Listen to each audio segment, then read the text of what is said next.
Hello friends, welcome to my channel Oasis creation. নতুন একটা video নিয়ে চলে এসেছি। ওই যে আগের যে শর্ট ভিডিও, সেটাতে আমি বলেছিলাম যে আমরা নবদ্বীপ ঘুরতে এসেছি। তো নবদ্বীপেরই এটি হলো আরেকটি মানে ফার্স্ট মঠ, যেটা আমরা নবদ্বীপে এসে প্রথম দেখেছি। আর এটির নাম হলো শ্রী চৈতন্য মঠ, যেটা জল মন্দির। তো মন্দির আমরা বন্ধ পেয়েছি এসে, যেহেতু একটু বেলা হয়ে গেছিলো। তাতে কি হয়েছে, আমরা এখন এখানে প্রচুর কিছু দেখেছি, যেরকম হরিণ দেখেছি, পাখি দেখেছি, খরগোশ দেখেছি। আর হরিণদের না আমরা ওখান থেকে ওই যে সবজি কুচানো কিনে এনে খাইয়েওছি। মানে আমি খাওয়াইনি, কিন্তু আমার মেয়ে খাইয়েছে। এই দেখো, দেখেছো খাওয়াচ্ছে। বেশ মজাদার একটা জায়গা। বিশেষ করে আকর্ষণীয় জায়গা হলো এইটা, যে মন্দির তো আমরা দেখতে পাইনি, কিন্তু এটা দেখেই আমাদের মন খুশি হয়ে যায়। কারণ হরিণকে সামনাসামনি আমরা একটুখানি আদর করতে পেরেছি। পুরো ধরতে পারিনি, কিন্তু আদর করতে পেরেছি হাত দিয়ে। বেশ ভালো লাগছিলো। তারপর আমার মেয়ে খাওয়াচ্ছিল। আর এখানে দেখুন খরগোশগুলোকে না আমি ঠিক ফোনে ভালোভাবে ভিডিও করতে পারিনি, কিন্তু চেষ্টা করেছি। তারপর এখন বেরিয়ে যাচ্ছি অন্য আরেকটি মঠের উদ্দেশ্যে। তাহলে চলো দলবল, চলো চলে এসেছি আমরা। আর হ্যাঁ, অনেকেই বলতে পারো বাবা হরিণ দেখে এত ন্যাকামো। হ্যাঁ ভাই, আমি প্রথম দেখেছি, প্রথম দেখিনি, মানে টিভিতে দেখেছি, আবার কয়েক জায়গায় ঘুরতে গিয়েও দেখেছি, কিন্তু ধরতে পারিনি। এখানে ধরেছি, তাই জন্য মনটা একটু খুশি হয়ে গেছে আর কি। তারপর এখানে চলে এসেছিলাম আরেকটা মন্দিরে, মানে আরেকটি মঠে, যেখানে হচ্ছিল কীর্তনটা যে এত সুন্দর হচ্ছিল কি বলবো। যেহেতু আমি দিতে পারবো না, কিছু করার নেই। তো এখানে ভিডিও করা বারণ ছিল, তো আমি ঢোকার সঙ্গে সঙ্গে একটুখানি ভিডিও করে নিয়েছিলাম। আর তারপর এই যে কীর্তন শুনতে আমরা সবাই ওখানে বসেছিলাম। বলে না, মানে ভাগ্য থাকলে সব কিছুই হয়। তো এখান থেকে আমরা চরণামৃত পেয়েছিলাম, যেটা আমাদের ভাগ্যে ছিল। তারপরেই মন্দিরটা বন্ধ হয়ে যায়। তারপর আমরা চলে এসেছিলাম পোড়ামাতলা মন্দিরে। তো এখানে এসে আমরা বাড়ির দিয়ে সিদ্ধান্ত নিয়ে এসেছি এখানে এসে পুজো দেবো। তো তাই জন্য সবাই বাটা নিয়ে নিল।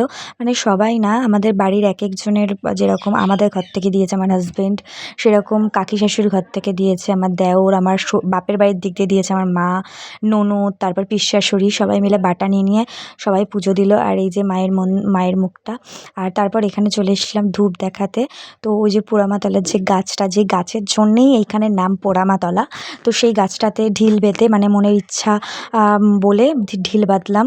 আশা করছি পূরণ হবে। তো পূরণ হলে অবশ্যই জানাবো যে কি বেঁধেছিলাম, কি বলেছিলাম। তো পূরণ না হলে তো বলা যাবে না, এটা শুধু মায়ের সাথে আর আমাদের সাথে গোপন কথা। তো সেই বলে ঢিল বাঁধলাম, বেঁধে এদিকে আমার ননদ বাঁধলো, আমার হাজব্যান্ডও বেঁধেছে, এদিকে আমার দেওরও বাঁধছে।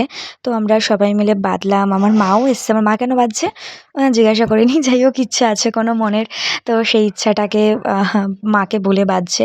আর এখানের যে মানে কি বলবো, বেশ আমার ভালো লাগলো। আমি অনেক ছোটোবেলায় এসেছি, এখন আবার বড় হয়ে বিয়ে হয়ে তারপর এসেছি। আমার মেয়ে ছোট এখন। তো তারপর এই যে শিব মন্দিরটায় এলাম, শিব মন্দিরে একটু নমস্কার করে বেরিয়ে গেলাম। তারপর চলে এসেছিলাম এই যে সোনার গৌরাঙ্গ দেখতে, কারণ ভেতরে তো ফোন অ্যালাউ নেই, তাই জন্যে। এখানে সোনার গৌরাঙ্গকে দেখার পর আমরা বেরিয়ে গেছিলাম নিমাইয়ের জন্মস্থান, মানে নিমাইয়ের বাড়িতে। তো এই যে সেই গেট, আর এখান থেকে ঢুকতেই বেশ সুন্দর সুন্দর দৃশ্য। তো ওই যে নিম গাছটা, আমি সঠিক না বলতে পারবো না, কারণ এখানের বিষয়টা আমি মানে একটু লেটে ঢুকেছিলাম। আমাদের বাড়ির সবার ঘোরা হয়ে গেছিলো, আর আমরা একটু লেটে ঢুকেছিলাম। লেটে কেন ঢুকেছিলাম জানি না, কিন্তু লেটে ঢুকেছিলাম। তো এখানের ব্যাপারে আমি কিছু বলতে পারবো না। এটা হলো নিমাইয়ের মায়ের গোশালা ভাবা যায়। আর আমরা অনেক আদর করেছি গরুগুলোকে। গরুগুলো খুব ভালো, মানে বাছুর গরু তো ধরতে অসম্ভব ব্যাপার, সাহসী পাইনি। আর এখানে এই যেটা রং হচ্ছিল সুন্দর দেখতে। তারপর এই গরুটার সাথে আমার ভাগ্নিকে বলছি, ধরবি একে, যেহেতু ওদেরকে ধরেছে। তো তারপর চলে এসেছিলাম আমাদের লাস্ট ঘোরার জায়গা, এই জায়গাটায়। তো এই জায়গাটার নামটা আমি সঠিক ভুলে গেছি। যাই হোক, অনেকদিন পরই এডিটে বসেছি, তো তাই জন্য ভুলে গেছি। যাই হোক, তারপর এখানের দৃশ্য তো অপরূপ দৃশ্য ছিল, সেটা আপনাদের সাথে শেয়ার করছি। আপনারা শুধু দেখেন, এখানে কোনো কথা আমি বলবো না, বলছি না।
তো নিশ্চয়ই বুঝতে পারলেন যে আমি কোনো কথা বলতে চাইনি কেন। যাই হোক, ওখানে ঘোরার পর আমরা চলে এসেছিলাম আবার সেই যেই জায়গার থেকে আমরা টোটোতে উঠেছিলাম সেখানে। তারপর এসেই নবদ্বীপে এসেছি, দই নেবো না এটা তো হতে পারে না। তাই দই নিয়ে এখন আমরা উঠছি আবার লঞ্চে, কারণ আমরা এখন যাব মায়াপুরে। সেখানে দুপুরের খাওয়া-দাওয়া করে তারপর একটু মায়াপুরে এসেছি। ভেবেছিলাম ঘুরবো না, বলেছিলাম আপনাদের সাথে, মানে ভাবনা আছে ঘুরবো, কিন্তু বলেছিলাম যে ঘুরবো না। সেজন্য এখন আমরা ওখানে গিয়ে খাওয়া-দাওয়া করে তারপর ঘুরবো মায়াপুরে। আর যাই হোক, খেতে বসে গেছি। আর এখানে একটা আমি গল্প বলি। আমাদের না একজন, মানে আমরা ঘোরার যেদিনকে প্ল্যানটা করি, সেদিনকে আমাদের একজন বলেছিল ৭০ টাকায় নাকি নবদ্বীপ মায়াপুর ২ জায়গায় ঘোরা হয়ে যাবে। মানে আমি বুঝতে পারলাম না তারা ঠিক জল খেয়ে আর পায়ে হেঁটে ঘুরবে কিনা, আমি ঠিক বুঝতে পারলাম না। কিন্তু বিশ্বাস করুন, একটু ঘুরতে এসেছি, কিপটামো করলে হয় না। সবকিছু হাত খোলা রাখতে হয়। আর এখানেই আমরা প্রত্যেক বছর এসে খাই। তো সেখানেই আমরা খেতে বসেছি। আর খাবার-দাবার ছিল মোটামুটি। সেদিন আমরা ১ম দিন এসে যেই খাওয়া-দাওয়াটা পেয়েছিলাম সেই টেস্টটা ছিল না, বাট ছিল, ঠিক আছে। তারপর চলে এসেছিলাম ঘুরু করতে মায়াপুরে। আর মায়াপুরে না একটা মেলা হচ্ছিল, সেটা আপনাদের সাথে দেখাবো। আর তারপর মায়াপুরে ঢুকে এদিকে আমরা একদম ১ম গেটেই নেমে গেছিলাম, যার জন্যে আমার বাবা হাঁটতে পারছিল না। তো বলল গাড়িতে দিয়ে আসতে। তো ওইদিকে আমার শাশুড়িও হাঁটতে পারছে না, গাড়িতে রয়েছে। তো তাই জন্য ভাবলাম চলো ২ বিয়াই বিয়ানকে গাড়িতেই রেখে দিই।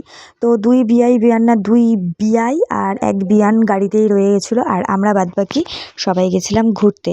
পুরো ঘোরাটা আমি দেখাইনি, কিন্তু মায়াপুর মন্দিরের ভেতরে ঢোকার পর আমরা প্রচুর ঘুরেছি। প্রায় ৭:৩০-৮টা অবধি মানে ঘোরাফেরা করেছি, কিন্তু সবটা আমি শেয়ার করিনি। তো এদিকে হচ্ছিল গীতা মেলা। মায়াপুরের ভেতরে ঢুকে দেখি মেলা হচ্ছে, তো সেই মেলার নাম হলো গীতা মেলা। তো সেখানেও ঘুরলাম, একটু এদিক ওদিক সব দিক দেখলাম, বেশ সুন্দর মেলাটা। তারপর এই যে এই দিনের আলো থাকতে আমরা এখান থেকে বেরিয়ে গেছিলাম। তারপর রাতের আলোয় কিন্তু আবার ঢুকেছিলাম। তো সেইগুলো শেয়ার করিনি, কিছু ফটো তুলেছি। মেয়ের মুখে ওখানে একটা ট্যাটু মতো হচ্ছিল, তো সেইটা করিয়েছিলাম, সেগুলোর ফটো আমি দিয়ে দিচ্ছি। কারণ এত বড় হয়ে যাচ্ছিলো ভিডিও এমনি, তাই জন্যে বেশি দিইনি। তারপর এদিক ওদিক ঘুরে আমরা বেরিয়ে গেছিলাম বাড়ি যাওয়ার পথে, কিন্তু সবটুকু আবার বলছি শেয়ার করতে পারিনি। এখানে অনেক ঘুরেছিলাম, আর কিছু বলার নেই। যাই হোক, আবার দেখা হচ্ছে অন্য কোনো ভিডিওতে। তো টাটা। আর হ্যাঁ, এটা আবার রাতে আমি করেছিলাম, মানে বাড়িতে ফেরার আগে গাড়িতে। ভাবলাম আসার সময় করেছি, যাওয়ার সময় করবো না, তাই জন্যে। Finally tata. ও আরেকটা কথা, ফটো দেবো বলেছিলাম। আর এই যে আমার ভাগ্নি আর আমার মেয়ের মুখে যে ট্যাটুগুলো করা, সেগুলো হলো গীতা মেলার দিয়ে করা। ব্যাস, কথা শেষ। Tata tata.